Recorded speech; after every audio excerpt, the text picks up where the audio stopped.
പേട്ടാണ്.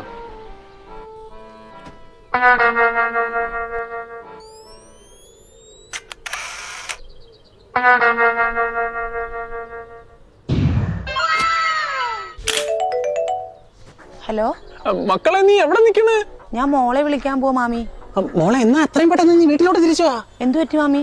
നിന്റെ കെട്ടിയോനെ ഏതോ ഒരുത്തി വിളിച്ച് വീട്ടിൽ കയറ്റിയിരിക്കുന്നു. ഷിബു ഏട്ടനോ? ഓ, ആ വേട്ടാവളിയും തന്നെ. വന്നവളെ കണ്ടാലറിയ ഒരാലോലാതി. ഈശ്വര, നീ ഈശ്വരനെ വിളിച്ചോണ്ടിരിക്കാത്ത കൈയോടെ വന്ന് കാണ്. ഞാൻ വരുവാ മാമി. മോളടി, അവള് വന്ന വണ്ടിയാണ് ആ കിടക്കുന്നേ. മോളെ, നീ ചാടിക്കേറിയൊന്നും ചെയ്തേക്കല്ലേ, നിനക്ക് 2 പെൺപിള്ളേരാണ്. നീ ഇല്ലാത്തപ്പോ ഇവനിത് പതിവ് തന്നെ. പിന്നെ മക്കളെ ഓർത്തിട്ടാണ് ഞാനൊന്നും പറയാതിരുന്നത്. പിന്നെ മാമിയാണ് ഇത് പറഞ്ഞെന്നുള്ളതെന്ന് മോള് പോയി അവനൊക്കെ പറഞ്ഞേക്കല്ലേ. ഇല്ല മാമി. എന്നാ പിന്നെ സമയം കളട്ടെ, മോള് ചെല്ല്.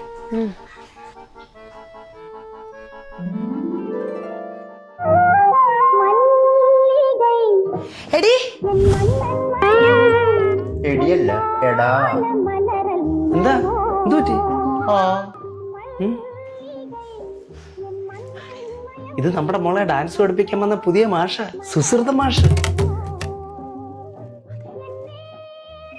നേരം കുറെ ആയല്ലേ മനുഷ്യന്റെ സമയം കളയാൻ വേണ്ടിട്ട്. 2 അടിച്ചിറക്കാവുള്ള എന്നെ ഒല്ലി എവളെ കൊണ്ടൊന്നും കൊള്ളൂല.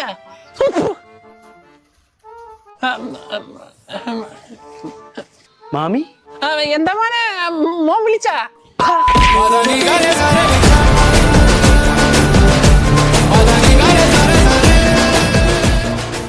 മോനെ, ഞാൻ നിന്റെ മാമിയാണ്.